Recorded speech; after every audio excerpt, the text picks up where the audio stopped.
పరిస్థితుల్లో మీరు వారిని జ్ఞాపకం చేసుకోండి. ఇంకా ప్రభు ఈ వృద్ధాశ్రమంలో మీరు మాటలు ఎన్నో వారు ఉంటే వారిని మీరు దర్శించండి. మీ మాట ద్వారా ప్రభా వారిని మీరు కాపాడండి. ప్రభా ఒక వ్యక్తిని వారి యొక్క మరణ స్థితిలో నుంచి మీరు జీవ మార్గంలో నడిపించడానికి ఈ వాక్కు ఎంత ప్రధానమో మాకు తెలుసు కదా ప్రభా. ఈ వాక్యం రాయబడింది కాబట్టి ఈ యొక్క చివరి దినాల్లో వారు శేష జీవితాన్ని అనుభవిస్తున్న వారి మధ్య ప్రభా ఈ యొక్క ప్రభా కార్యక్రమం ఎంతో ప్రభా ఫలవంతంగా ఉంటూ సహాయం చేయండి. పరిశుద్ధమైన తండ్రి, మహోన్నతుడ, సర్వాధికారి, ప్రేమస్వరూపి, మహాగరుడ, మహోన్నతుడ, ఈ పాదములకి స్తోత్రములు స్తోత్రములు స్తోత్రములు స్తోత్రములు దేవా. ఇక ఈ ఉదయకాల సమయంలో మేమందరం చేరి ఈ రీతిగా మిమ్మల్ని స్తుతించుటకు, మిమ్మల్ని కనపరచుటకు మాకు ఇచ్చిన అవకాశాన్ని బట్టి వందనాలు చెల్లిస్తున్నాం. ఇదైనా వారియర్స్ ఆఫ్ క్రైస్ట్ టీమ్ సభ్యులు ప్రభావ గత రోజుల నుంచి ఈ యొక్క కార్యక్రమం కొరకు ఈ పాద సన్నిధిలో అయినా మొదలుపెట్టిన ప్రభావ ఈ కార్యక్రమానికి మీరే అధ్యక్షత వహించండి. క్రమముగా మర్యాదలు జరుగుటకు మీ కృపను ప్రకటించున్నాం. అయ్యా ఉతుక్కుని వాటిని తెలుపు చేసుకునే చాలా ఇష్టం. దేవుని నామానికి స్తోత్రం. ఇక్కడ ఏం రాయబడిందంటే కొంతమంది పరలోకంలో ఉన్నారంట. మనం భూలోకంలో ఉన్నాం, పరలోకంలో ఉన్నావా? భూలోకంలో ఉన్నాం, కానీ కొంతమంది పరలోకంలో ఉన్నారంట. పరలోకంలో వాళ్ళందరూ ఎలాంటి బట్టలు వేసుకున్నారంటే తెల్లని వస్త్రాలు ధరించుకున్నారంట. ఇప్పుడు నేనే వస్త్రం వేసుకున్నాను, తెలుపా కలరా? కలర్ డ్రెస్ వేసుకున్నాను. చాలామంది మనలో కలర్ వేసుకున్నారు. సీనయ్య బ్రదర్ తప్ప అందరు కలర్ డ్రెస్లోనే ఉన్నాం. కానీ దేవుని నామానికి స్తోత్రం. పరలోకి వెళ్ళినప్పుడంట చాలామంది ఏ వస్త్రాల్లో ఉన్నారు? ఏ వస్త్రాలు? తెల్లని వస్త్రాలంట. అక్కడ రాయబడుతుంది గొర్రెపిల్ల రక్తంలో తమ బట్టలు ఉతుక్కున్నారంట. రక్తం అంతా ఎట్లా ఉంటుంది? మనందరి రక్తం ఎర్రగా అంటే గొర్రె రక్తం ఎట్లా ఉంటుంది? ఎర్రగానే ఉంటుంది. మరి రక్తంలో బట్టలు ఉతుకుతామా, సర్ఫ్లో ఉతుకుతామా?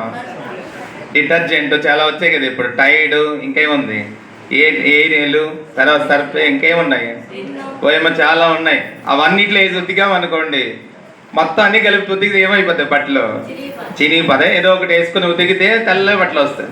కానీ బైబిల్ ఏం చెప్తుందంటే సర్ఫ్లో కాదంటే ఉతకాల్సింది, అలాగే టైడ్లో కాదంటే ఉతకాల్సింది. గొర్రెపిల్ల రక్తంలో ఉతికి తెల్లగా అయ్యాయంట. హల్లెలూయా. ఎట్లా అవుతాయి గొర్రెపిల్ల రక్తంలో తెల్లగా? దేవుని నామానికి స్తోత్రం. వాక్యం అంటుంది యేసు రక్తము ప్రతి పాపము నుండి మనలను పవిత్రులుగా చేస్తుందంట. యేసు ప్రభు రక్తంలో కడగబడినటువంటి పాపం అంటూ ఏది లేదు. వస్త్రాలంటే మన హృదయం, పై వస్త్రాలంటే ఇవి కాదు, కానీ మన హృదయాన్ని ఏం చేయాలంట? యేసుక్రీస్తు రక్తంలో ఉతికినప్పుడు ఆ వస్త్రాలు తెల్లగా మారుతాయి. హల్లెలూయా. ఎందుకు యేసు ప్రభుని నమ్ముకోవాలంటే ఆయన రక్తము మానవుని యొక్క ప్రతి పాపాన్ని కడిగి పరిశుద్ధపరుస్తుందంట. ఈ మధ్య మనం చూసాం ఉత్తరాఖండ్లో ఒక భయంకరమైనది జరిగింది. ఏం జరిగింది విన్నారా? ఉత్తరాఖండ్ అనేటువంటి ఒక ఊర్లో దరాలి అనేటువంటి ఒక గ్రామంలో అది కొండల మధ్య ఉంటుందంట ఆ గ్రామం. అందుకే ఇందా చెప్పాం, మన హృదయం అంట బైబిల్ చెప్పబడుతుంది మనం తినే ఆహారం వల్ల మనకేం అపరిశుద్ధత కలగదంట. ఏదైనా కడుపు నొప్పి వచ్చింది అనుకోండి మళ్ళీ పోద్ది. అలాగే ఏదైనా వామిటింగ్స్ వచ్చాయనుకోండి మళ్ళీ ఏదైనా టాబ్లెట్ వేసుకుంటే పోద్ది. కానీ లోపల నుండంట మానవుని యొక్క హృదయంలో నుండి చూడ మార్కు సువార్త 7వ అధ్యాయం ఏముంటాయి చూద్దాము. మానవుని హృదయంలో మార్కు సువార్త 7వ అధ్యాయం 21వ వచనం. లోపల నుండి అనగా మనుషుల హృదయంలో నుండి దురాలోచనలు ఏమున్నాయంట? మానవుని హృదయంలో మంచి ఆలోచన, చెడ్డ ఆలోచన. బైబిల్ అంటుంది మానవుని యొక్క జీవితం అంట బాల్యం నుండి చెడ్డవాడంట. సర్వశక్తుడైన దేవానికి స్తోత్రాలు చెల్లిస్తున్నాను నాయన. ఇదిగో ప్రభా, ఇంతవరకు మాకు ఆయుష్కాలం ఇచ్చిన దేవుడు నీకు స్తోత్రం చెల్లిస్తున్నాం. నీ భద్రతలోనైనా మమ్మల్ని అందరినీ కాచిన దేవుడు నీకు స్తోత్రం నాయన. ఇదిగో ప్రభా, ఈ ఆశ్రమానికి ప్రభా మమ్మల్ని అందరినీ ఉదయ కాలమున నడిపించినందుకు నీకు స్తోత్రములు చెల్లిస్తున్నాం ప్రభా. ఇదిగో నాయన, ఇక్కడ ఉన్నటువంటి ప్రతి వ్యక్తిని నైనా జ్ఞాపకం చేసుకుంటున్నాం. ఇక్కడ ఉన్న వృద్ధులందరినీ జ్ఞాపకం చేసుకుంటున్నాం. అయా వారికి ఇంతవరకు నైనా నీ భద్రతను అనుగ్రహించినందుకు స్తోత్రము. ఇదిగో నీ దాసుల ద్వారానైనా వారితో మాట్లాడి ఉన్నానైనా ఇదిగో ప్రతి మాటనైనా వారి హృదయాల్లోనైనా ఫలింపజేసి వారందరూ కూడా ప్రభు నిన్ను విశ్వసించి నీ మార్గంలో నడిచే విధంగా వారికి నైనా కనువిప్పును కలుగు చేయమని వేడుకొనిచున్నాము. ఇదిగో నాయన ఈ కూటమిలకు నైనా ఆదియు అంతమై ఉండి ప్రభు నీవే నడిపించమని నీకే ఘనత, మహిమ, ప్రభావాలు చెల్లిస్తూ నజరేయుడైన యేసు నామములో వేడుకుంటున్నామని ప్రార్థించుటకు, స్తుతించుటకు, మనం కనపరచుటకు, సాగించుటకు నేను చిన్న వందగా మాకు ఇచ్చిన అవకాశాన్ని బట్టి మీకు ఏ స్తోత్రాలు వందనాలు చేయించుకుంటూ ఉంటున్నాం. మీ బిడ్డలతో చేరి ఈ విధంగా నేను సంతోషంగా సమయం గడపడానికి మీరు నేను ఈ సమయాన్ని ఏర్పాటు చేశారు. అందుబాటు మేము స్థుతిస్తూ ఉంటున్నాం, కనపరుచుకుంటున్నాం. ప్రభు ఇదిగో తండ్రి, మీ దాసుడు మాట్లాడబోతూ ఉంటుండగా నీశానని మీ నామలు జ్ఞాపకం చేసుకోండి, మీ ఆత్మచేత నింపండి, మీ కొరకు వాడుకోమని ప్రభు రక్షకుడైన యేసుక్రీస్తు ప్రభు పరిశుద్ధమైన నామంలో ప్రార్థించి మీకు నేను తొడిగి వేడుకుంటున్నాం. మా ప్రియ పరలోక ముందు మా తండ్రి. వారియర్స్ ఆఫ్ క్రైస్ట్ తెలుగులో ఏమంటారంటే క్రీస్తు వీరులు. వీరుడు అంటే తెలుసా? పని బాహుబలి అంటే తెలుసా? ఇప్పుడు అర్థమైపోద్ది వీరుడు అంటే ఏందో. వీరుడు అంటే ప్రాణానికైనా తెగిస్తాడు, ఎంత దూరమైనా వెళ్తాడు, సాధించుకొని వస్తాడు. మేము క్రీస్తు వీరులు అంటున్నాం. మేము ఏం సాధిస్తాం, అసలు ఎవరు ఎందుకు వచ్చామనేసి తర్వాత ఏం చేసామంటే ఒక అతన్ని తీసుకొని వచ్చాం. ఎంత అవుతుంది ఎస్టిమేషన్ వేయించాం. ఫస్ట్ రేకుల షెల్టర్, మనమేమో బియ్యం బస్తాల కోసం వచ్చాము వేయడానికి, వీళ్ళు రేకుల షెల్టర్ అడిగారే, సరే వాళ్ళు జెన్యున్గా అడిగారు, ఏం ప్రాబ్లం లేదు అని చెప్పి మీరు తీసుకొని వస్తే 16,000 ఖర్చు అవుతుందని చెప్పారు. దానికి ముందు ఒక ఇన్సిడెంట్ జరిగింది. ఆమె ఏమన్నదంటే, ఒక ఆమె ఆ వృద్ధుల్లో ఒక ఆమె, సార్ చాలామంది వచ్చారు, చూసి పోతున్నారు కానీ సహాయం చేయటం లేదు, ఈ ఒక్క రేకుల షెల్టర్ వేయించండి అని చెప్పి. తర్వాత ఇంకో మాట చెప్పింది ఏంటంటే, ఒక అతను వచ్చాడంట, నేను వేయిస్తా రేకుల షెల్టర్ అని 5,000 తీసుకున్నారు వీళ్ళ దగ్గర.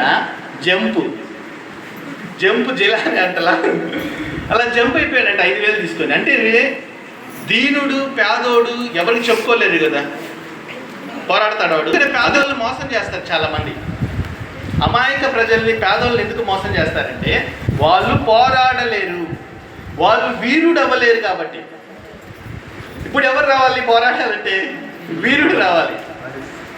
అలా మీకు సమస్తము ఎరిగిన దేవుడు ప్రభా, హృదయాలను తండ్రి మీ కృపలో నాయన ప్రతి ఒక్కరి హృదయాలను కదిలించమండి.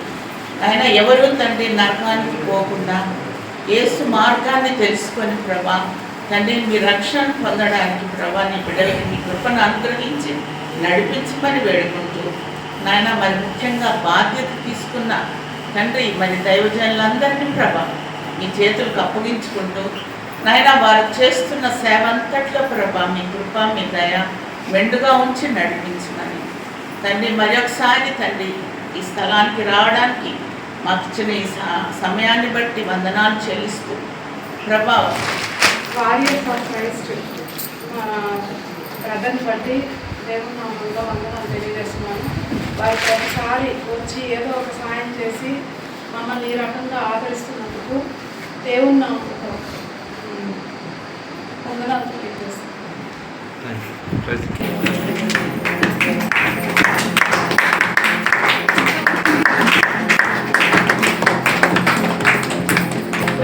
మా గొప్ప తండ్రి, నీ ఘనమైన మా స్తోత్రం అయ్యా.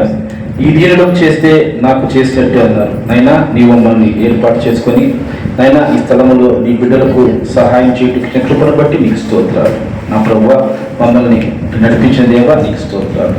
ఇక్కడున్న ప్రతి వృద్ధులని నైనా మీరు దీవించండి, ఆదరించండి, బలపరచండి, ఆత్మీయంగా సిద్ధపరచండి.